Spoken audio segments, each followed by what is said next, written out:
Hey everyone, today I'm going to show you how to remove Google Authenticator from your Bitget account. Without any further ado, let's get started. First, you'll want to open your Google Authenticator app on your mobile device and log into your account. This app is where all your two-factor authentication codes are stored, and accessing it is essential for managing which accounts are linked to your security system. Once you've successfully logged in and can see your main dashboard with all your registered accounts, you'll need to locate the Bitget account that you previously linked.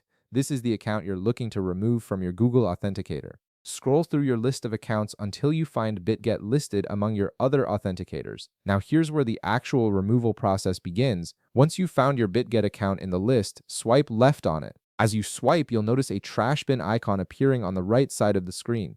This icon is your key to removing the account from your Authenticator app. Keep swiping left until the trash bin icon is fully visible and accessible.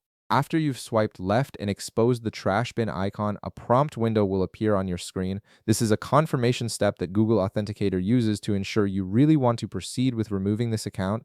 The system does this to prevent accidental deletions, as removing an authenticator can affect your ability to access certain accounts if you haven't set up alternative security methods. Take a moment to make sure you're removing the correct account, as this action will disconnect Bitget from your two-factor authentication setup. In the confirmation prompt, you'll see an option that says Remove Account. Go ahead and tap on this button to finalize the removal process. Once you tap it, the Bitget account will be immediately removed from your Google Authenticator app, and you'll no longer see it in your list of registered accounts. This means you won't receive any more authentication codes for Bitget through this app, and that's it. You've successfully removed Google Authenticator from your Bitget account, disconnecting the two-factor authentication link between these services.